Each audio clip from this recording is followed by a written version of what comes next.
ভয়ঙ্কর রূপ ধারণ করছে ঘূর্ণিঝড় রেমান। আজ বিকেল ৩টার দিকে উপকূলীয় এলাকায় এর অগ্রভাগ আছড়ে পড়তে পারে বলে জানিয়েছে আবহাওয়া অধিদপ্তর।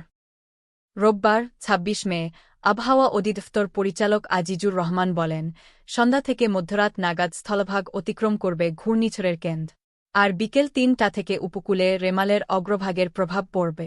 তিনি বলেন, ১২ থেকে ১৪ ঘণ্টা পর্যন্ত ঘূর্ণিঝড় রেমালের প্রভাব থাকবে। রেমাল সিভিয়ার সাইক্লোন স্ট্রমে পরিণত হওয়ার সময় ১১০ থেকে ১২০ কিমি পর্যন্ত গতিবেগে চড়ো বাতাস বয়ে যাবে। এই আবহাওয়াবিদ বলেন, মোংলা ও পায়রা বন্দরের দিকে এগোচ্ছে রেমান। উপকূলীয় ১৬ জেলার নিম্নাঞ্চল স্বাভাবিক জোয়ারের চেয়ে ৮-১২ ফুট অধিক উচ্চতার বায়ুতাড়িত জলোচ্ছ্বাসে প্লাবিত হতে পারে। তিনি বলেন, সব মিলিয়ে ভয়াবহতার সব লক্ষণই রয়েছে। বিকেল ৩টার আগে উপকূলবাসীকে নিরাপদ আশ্রয়ে চলে যাওয়ার অনুরোধ জানান তিনি। এদিকে বাংলাদেশের উপকূলীয় এলাকায় প্রবল ঘূর্ণিঝড়ের অগ্রভাগের প্রভাবে দমকা হাওয়াসহ বৃষ্টি শুরু হয়েছে জানিয়ে বিজ্ঞপ্তিতে বলা হয়, ঘূর্ণিঝড়টি রোববার সকাল ৬টায় চট্টগ্রাম সমুদ্রবন্দর থেকে ৪০ কিলোমিটার দক্ষিণ-পশ্চিমে, কক্সবাজার সমুদ্রবন্দর থেকে ৩৬০ কিলোমিটার দক্ষিণ-পশ্চিমে, মোংলা সমুদ্রবন্দর থেকে ৩৩০ কিলোমিটার দক্ষিণে এবং পায়রা সমুদ্রবন্দর থেকে ২৯৫ কিলোমিটার দক্ষিণে অবস্থান করছেন। এটি আরও উত্তর দিকে অগ্রসর হয়ে সন্ধ্যা বা মধ্যরাতে মোংলার কাছ দিয়ে সাগর আইল্যান্ড, পশ্চিমবঙ্গ, খেপুপাড়া উপকূল অতিক্রম করতে পারে।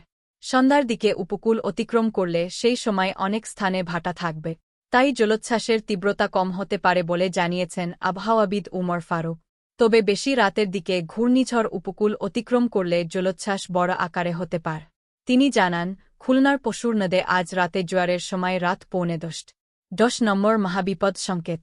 মোংলা ও পায়রা সমুদ্রবন্দরকে ১০ নম্বর মহাবিপদ সংকেত এবং চট্টগ্রাম ও কক্সবাজার সমুদ্রবন্দরকে ৯ নম্বর বিপদ সংকেত দেখিয়ে যেতে বলা হয়েছে। ১২ ফুট উচ্চতার জলোচ্ছ্বাসের শঙ্কা। আবহাওয়া অধিদপ্তরের আবহাওয়াবিদ হাফিজুর রহমানের করা ১০ নম্বর বিশেষ বিজ্ঞপ্তিতে ৮ থেকে ১২ ফুট পর্যন্ত জলোচ্ছ্বাসের আশঙ্কার কথা জানানো হয়েছে। আওর পড়ুন, যেভাবে ভয়ঙ্কর রূপ নিল ঘূর্ণিঝড় রেমাল। এতে বলা হয়, রেমালের প্রভাবে উপকূলীয় ১৬ জেলার নিম্নাঞ্চল স্বাভাবিক জোয়ারের চেয়ে ৮-১২ ফুট অধিক উচ্চতার বায়ুতাড়িত জলোচ্ছ্বাসে প্লাবিত হতে পারে। জেলাগুলো হল সাতক্ষীরা, খুলনা, বাগেরহাট, পিরোজপুর, ঝালকাঠি, বরগুনা, বরিশাল, ভোলা, পটুয়াখালী, নোয়াখালী, লক্ষ্মীপুর, ফেনী, কুমিল্লা, চট্টগ্রাম, কক্সবাজার ও চাঁদপুর।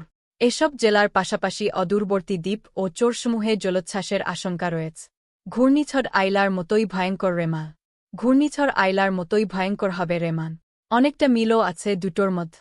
এই কারণে ক্ষয়ক্ষতির আশঙ্কাও বেশি রয়েছে। আবহাওয়াবিদরা বলছেন, ঘূর্ণিঝড়টি ধারণার চেয়ে একটু বেশি শক্তিশালী হতে পারে।